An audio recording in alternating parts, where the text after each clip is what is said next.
Evans, the director of the University of Sydney's Archaeological Research Centre here in Cambodia. The University of Sydney's been involved in the work for 13 years now here at Angkor. And, you know, we found similar things in different areas and different places, but it's been a very gradual process over the course of a decade or more. Whereas what we have now with this instrument is just bang, all of a sudden, an immediate picture of an entire city that people didn't know was there before, which is remarkable. So instead of this kind of very long, gradual process, you have this kind of sudden eureka moment where, you bring the data up on screen for the first time, and there it is, this ancient city very clearly in front of you. Today what we've been doing is basically going around to different areas in this Phnom Kulen zone that we've identified as being areas of interest using the LiDAR data. As you can see, our guide is missing a leg. According to the GPS, we've just arrived at the outside edge of the dome field. You see the slope of the land going up here. This is just the edge of the dome. So we're just about to climb up onto the top of the first of the domes in this big field. So what looks to be just forest or scrubland, kind of empty landscape, actually we can see from above very clearly used to be part of the medieval urban fabric of Angkor. And so there are these features like roadways, canals, and these very strange kind of domes, we call them, these big mounds on the landscape that we need to go and investigate on the ground just to see what they actually are. It's not enough just to kind of look from the air and see these things and say, oh, hey, there's an Angkorian feature. We actually need to go out and verify what we're seeing on the ground as well, which is not an easy business, but it's necessary to do at least part of it. So, by and large, the remains of the temples have disappeared or are buried. Sometimes the temples may have even been made of wood, but a surefire way of telling that this was a temple is the existence of one of these pedestals here.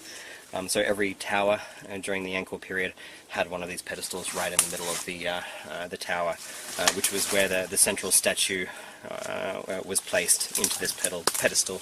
This one's fallen on its side, but we know very clearly that this was a temple on account of this being here. Axis of, it's not in the axis, no, it's reached a corner somehow. Northwest on Wow, it's cool. that's way cool. Actually, 380 meters. So new model? You've never seen anyone like this? it's half and half. It's some kind of transitional thing between a pre-Angkorian and an Angkor. It's a hybrid.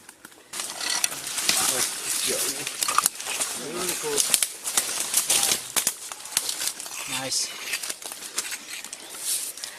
Wow. So that's Antagonalinga sits in the middle of this here. Oh, whoa. There are a lot of temples known previously in this Phnom Kulen area, several dozen temples, but it was previously understood to be just a collection of isolated temples. So if you looked at a map of this area, you'd see a scatter of points just kind of here and there in the forest. The dimension that the LiDAR has added to that picture is basically to fill in the blanks between those points on the map. So now instead of isolated points, we have a whole network of highways, of roadways, of urban features like these strange domes, which kind of links everything together. And we can see quite clearly for the first time, the layout of the city. And so we don't just have this very partial view from structures like this one behind me. We have pretty much a much more complete picture of the urban landscape, and it allows us to come to much better conclusions about what went on in places like this. Our main goal, if we talk about the archaeological activities, is to map the mountain, to research and to excavate any archaeological sites, and to implicate the government into the conservation of those sites. Their result has brought basically, it's like if you have the church of a town on our western wall, but you can see only the ruins of the church, but now we have the cities, the boulevard, the avenues, the canal, the hydrological system. So we had bits of it, we had the main dikes, the main canal, but we couldn't imagine that was such an intense occupation, an intense modification of the landscape.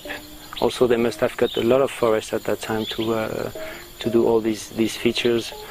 What is very surprising also is that it's very similar to Angkor, which means it's very orientated east-west or north-south, which is easy to do on a flat plane like Angkor, but in Kulen it's still the main constraint for us before the LiDAR was the topography, which is not really flat, and also the vegetation. And with a tool like a LiDAR, you kind of avoid and have a great image of a city coming out. So it's a great input, but still years of work coming on.